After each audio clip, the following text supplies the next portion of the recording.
Salam Bapak Ibu Saudara sekalian yang diberkati oleh Tuhan. Mari baiklah kita sama-sama belajar untuk kebenaran firman Tuhan supaya hidup kita semakin diberkati oleh Tuhan. Sebelum kita belajar tentang kebenaran firman Tuhan, baiklah marilah kita berdoa minta kuasa dan pimpinan Tuhan dalam kehidupan kita. Mari kita berdoa.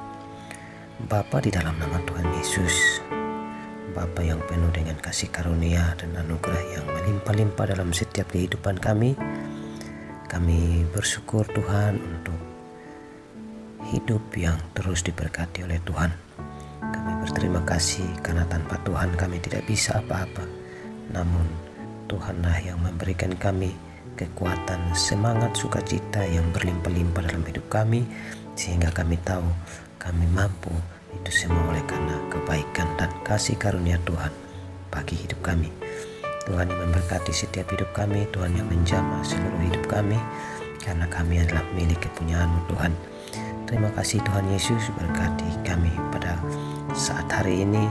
Kami mau belajar kebenaran firman Tuhan. Tuhan pakai bibir mulut hamba-Mu untuk hamba-Mu boleh menyampaikan firman Tuhan dan menjadi perenungan dalam setiap kehidupan kami. Terima kasih Bapa, di dalam nama Tuhan Yesus hamba-Mu berdoa. Amin. Baik Bapak Ibu Saudara-saudara sekalian yang diberkati oleh Tuhan kita Yesus Kristus, pada saat hari ini kita akan sama-sama belajar firman Tuhan yang sudah saya ambil dari kitab Lukas pasal 23 ayatnya yang ke-13 sampai ayatnya yang ke-25. Lukas pasal 23 ayat 13 sampai 25. Tema dari firman Tuhan adalah Yesus kembali di hadapan Pilatus. Yesus kembali di hadapan Pilatus. Baik, saya akan membacakannya untuk Bapak Ibu Saudara-saudara sekalian. Yesus kembali di hadapan Pilatus. Lalu Pilatus mengumpulkan imam-imam kepala dan pemimpin-pemimpin serta rakyat dan berkata kepada mereka, "Kamu telah membawa orang ini kepadaku sebagai seorang yang menyesatkan rakyat. Kamu lihat sendiri bahwa aku telah memeriksanya, dan dari kesalahan-kesalahan yang kamu tuduhkan kepadanya tidak ada yang kudapati padanya. Dan Herodes juga tidak, sebab ia mengirimkan dia kembali kepada kami. Sesungguhnya tidak ada suatu apapun yang dilakukannya yang setimpal dengan hukuman mati. Jadi aku akan menghajar dia lalu melepaskannya, sebab ia wajib melepaskan seorang bagi mereka pada hari raya." Tetapi mereka berteriak bersama-sama, "Enyahkanlah dia, lepaskanlah Barabas bagi kami." Barabas ini dimasukkan ke dalam penjara berhubung dengan suatu pemberontakan yang telah terjadi dalam kota dan karena pembunuhan. Sekali lagi Pilatus berbicara dengan suara keras kepada mereka karena ia ingin melepaskan Yesus. Tetapi mereka berteriak membalasnya, katanya, "Salibkanlah dia, salibkanlah dia." Kata Pilatus untuk ketiga kalinya kepada mereka, "Kejahatan apa yang sebenarnya telah dilakukan orang ini? Tidak ada suatu kesalahan apapun yang kudapati padanya setimpal dengan hukuman mati. Jadi aku akan menghajar dia lalu melepaskannya." Tetapi dengan berteriak mereka mendesak dan menuntut supaya ia disalibkan, dan akhirnya mereka menang dengan teriak mereka. Lalu Pilatus memutuskan supaya tuntutan mereka dikabulkan, dan ia melepaskan orang yang dimasukkan ke dalam penjara karena pemberontakan dan pembunuhan itu, tetapi sesuai dengan tuntutan mereka. Tetapi Yesus diserahkannya kepada mereka untuk diperlakukan semau-maunya. Amin. Bapak Ibu saudara-saudara sekalian yang diberkati oleh Tuhan Yesus. Baik Bapak Ibu saudara-saudara sekalian, lewat firman Tuhan ini kita mau belajar bagaimana ketika Tuhan Yesus diperhadapkan kembali lagi yang kedua kali di hadapan Pilatus.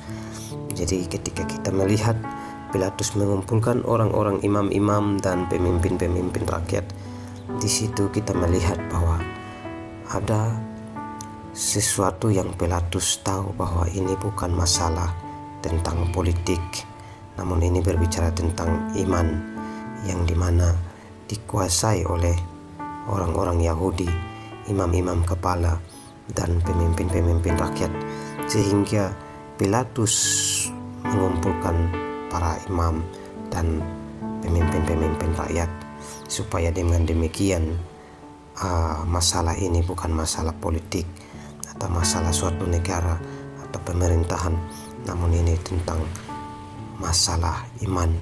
Jadi di sini kita bisa melihat Pilatus sendiri mengetahui apa yang harus Pilatus lakukan, apa yang harus Pilatus kerjakan, sehingga Pilatus juga tidak terjebak dengan hal-hal yang dimana bukan mengenai urusannya. Jadi kita mau lihat di sini juga kita menemukan bahwa sebenarnya Pilatus mencari aman, walaupun dia adalah seorang pemimpin wilayah, namun dia tidak memakai kekuasaannya. Dia menyerahkan semuanya ke dalam tangan imam-imam dan pemimpin-pemimpin rakyat. Pilatus juga pun dia tahu bahwa dia tidak mendapati kesalahan apapun di dalam Tuhan Yesus. Begitu juga dengan Herodes. Kalau kita baca ayat-ayat sebelumnya, sebelum ayat 1 sampai ayatnya yang ke-12, di situ Pilatus mengirimkan kembali kepada Herodes.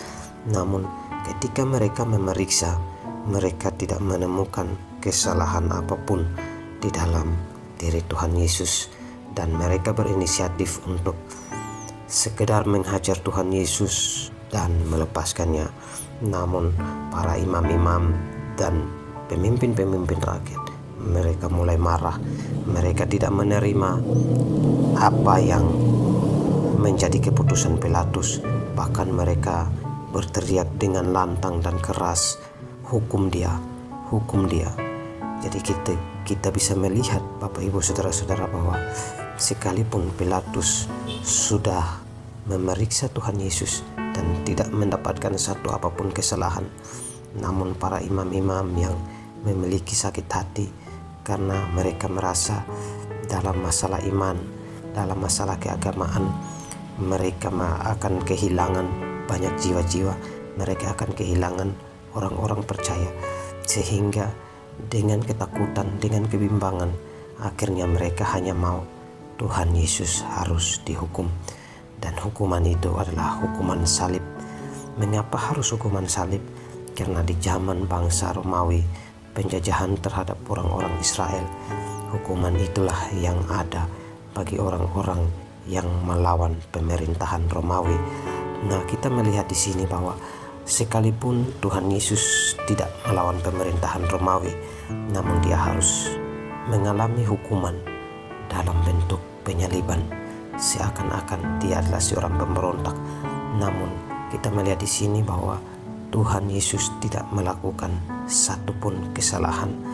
Itu diberikan kesaksian sendiri oleh Pilatus dan Herodes, dan kita melihat bahwa sangat-sangat bahaya ketika kita mengalami iri hati, ketika kita tidak mau memberikan pengampunan seperti yang dilakukan oleh para imam-imam.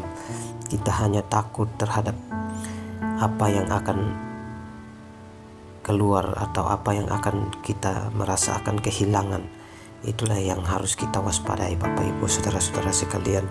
Kita belajar untuk ikhlas dengan hal apapun, namun patokannya kita sebagai orang percaya kepada Tuhan Yesus, kita tetap berserah dan menyerahkan segala sesuatu kepada Tuhan. Bukankah Tuhan Yesus dalam firman-Nya mengatakan pembalasan adalah hak Tuhan? kita tidak layak memberikan pembalasan. Namun pada saat hari ini kita mau belajar dari para imam-imam untuk kita tidak melayani yang namanya iri hati dan sakit hati, atau suatu saat nanti ketika kita kehilangan jiwa-jiwa atau kita kehilangan apa yang kita punyai, jangan sampai kita marah dan kita berteriak dengan tidak sewajarnya. Jadi baik Bapak Ibu saudara-saudara sekalian, kita belajar di sini bahwa Pilatus juga masih mau mengambil hati para imam dan pemimpin-pemimpin rakyat, sehingga dia memutuskan untuk menghukum Tuhan Yesus. Dan memang itulah yang harus dikenapi, karena Tuhan Yesus sendiri sudah lebih dari 3 kali memberitahukan bahwa anak manusia harus mengalami penderitaan, anak manusia harus mengalami kematian, dan dia juga akan mengalami kebangkitan, menunjukkan dia berkuasa atas kematian.